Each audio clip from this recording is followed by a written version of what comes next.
Provavelmente tu já ouviu falar do efeito placebo. Normalmente eles falam daquela pílula de farinha, mas tu tem ideia do porquê que isso é tão falado, por que isso é tão famoso, qual é o efeito que isso tem?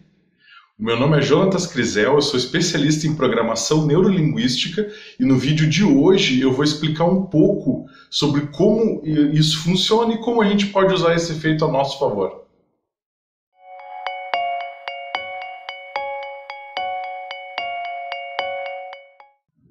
Placebo é basicamente uma substância química ou um procedimento que apresenta determinados efeitos terapêuticos, mesmo sem ter esse efeito de fato dentro dele. Mas a crença do indivíduo faz com que o efeito apareça. A origem da palavra placebo vem do latim placere, que significa agradar.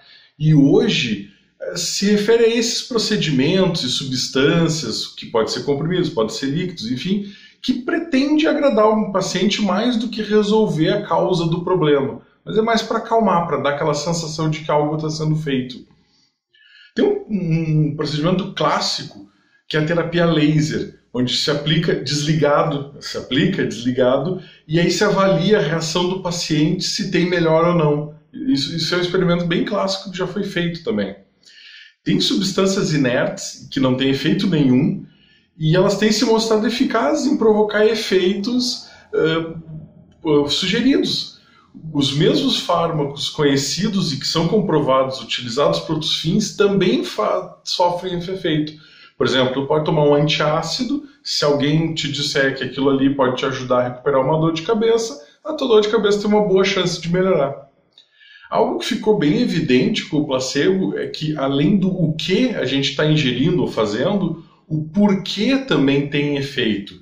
A crença de que aquele algo pode provocar um efeito acaba provocando esse efeito, ou ajudando a provocar.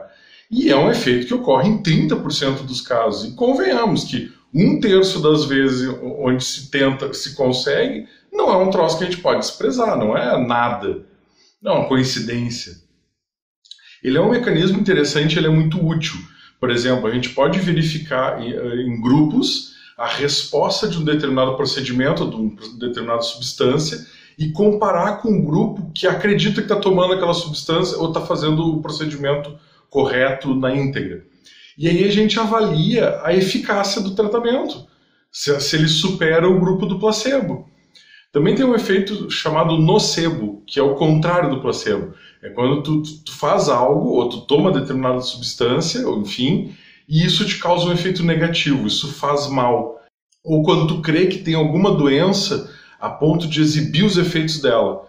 Então, uma coisa sem efeito apresenta reações, e a expectativa daquilo ali vai provocar aquele efeito.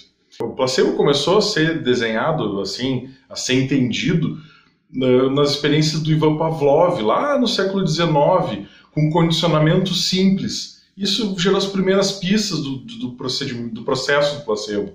O Pavlov estudava a secreção do suco gástrico nos cães, na presença do alimento. E aí no laboratório, cada vez que o encarregado chegava com o alimento para os cães, ele tocava um sino para avisar os pesquisadores.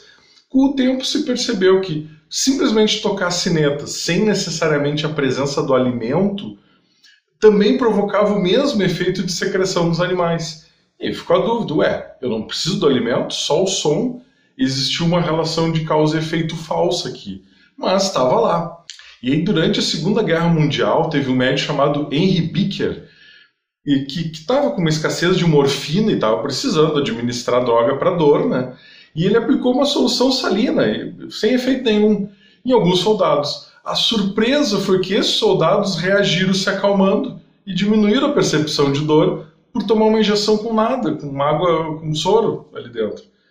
E aí, graças a esse médico, hoje os testes em medicamentos são realizados com um grupo de placebo, de modo que a droga tem que oferecer um efeito superior a simplesmente a crença de que vai ter algum efeito. Em 2001 teve um estudo muito interessante que descobriu que o efeito placebo atua sobre os receptores de opioides que a gente tem no nosso cérebro. A gente toma morfina, é uma droga derivada do ópio, que é para acalmar dor, entre outras coisas, são esses receptores. Então, um grupo de pessoas foi entregue o medicamento analgésico não opioide, e as pessoas estavam com dor, e foi informado que era um analgésico, elas tomaram, enfim, ok. Um outro grupo foi entregue a mesma droga, mesmo analgésico não opioide, e foi informado a mesma coisa, que aquilo ali era analgésico. Mas junto com o analgésico tinha um bloqueador desses receptores dos opioides. E aí o que aconteceu? Esse segundo grupo, que recebeu o bloqueador sem saber, e que não interferia na droga, porque era uma droga não opioide, reclamou mais de dor comparado com o primeiro grupo.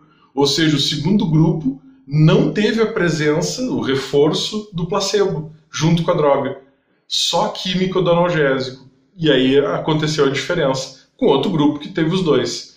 E aí, como foi possível bloquear com uma droga um efeito que era considerado psicológico? E aí a gente conseguiu isolar, né, os pesquisadores conseguiram isolar que o placebo não é só uma ilusão, não é só um efeito psicológico, ele tem um mecanismo biológico funcionando. Tem também alguns estudos interessantes que mostram que determinadas formas de placebo dão mais efeito. Por exemplo, se eu te injetar soro, tu tem mais efeito do que se eu te disser que tu vai ter o efeito X e eu te der um comprimido. Determinadas substâncias, os jeitos, a forma modifica o efeito.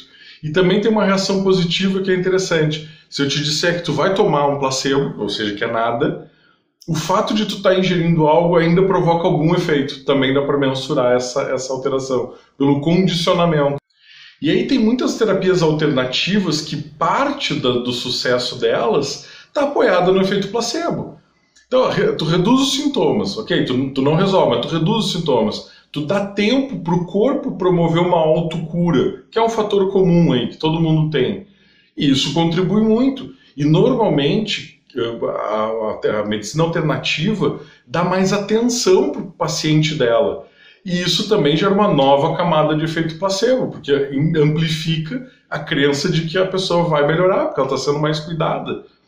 E aqui tem uma ponte com a PNL que é interessante. Lembra do vídeo do rapport? Essa é uma das utilidades de efeito que a gente consegue com o rapport. Ao tu dar mais atenção para um cliente, a gente adiciona uma resposta e fortalece uma crença de que a mudança que o cliente está buscando vai ser possível dele conseguir. A gente tem uma alavanca maior para o processo de mudança. A gente coopta o inconsciente do cliente para trabalhar a favor dele, só que em outra frente de trabalho. E ao mesmo tempo, aqui tem um alerta para fazer, né? Porque tem uma pergunta que normalmente está ligada nesse assunto. Por que a gente não receita, então, placebo, já que tem efeito, dá resultado e não tem efeito colateral? Porque não é droga, é nada, é farinha, açúcar, água, enfim. Bom, porque tem uma implicação ética aqui. Eu estou deliberadamente, intencionalmente enganando o meu cliente. Eu estou mentindo para ele. E aí a ideia não é essa, não é mentir para ele simplesmente e não fazer nada por ele. É utilizar o placebo como um apoio, como algo adicional e não como veículo principal. Até porque nem todas as pessoas respondem da mesma forma e na mesma intensidade. Tem gente que simplesmente não responde, tem uma resposta muito baixa, em compensação tem gente que tem uma resposta muito alta. Né? E aí essa inconsistência não dá. Outro ponto de ligação com a PNL é a demonstração de como a crença em algo provoca efeito orgânico e sistêmico. Lembra do vídeo que eu falei das crenças? Aqui a gente tem um exemplo prático disso, até fora da PNL, a gente consegue observar. E mais uma vez, o placebo ele é um aliado excelente aos procedimentos que a gente já sabe que tem efeito, independente da crença do indivíduo ou não. Ela não é um substituto, ela é um aliado, ela é um apoio. Eu espero que tu tenha gostado desse vídeo, espero ter esclarecido um pouco esse assunto. Me diz o que tu achou aqui nos comentários. Um grande abraço e até o próximo vídeo.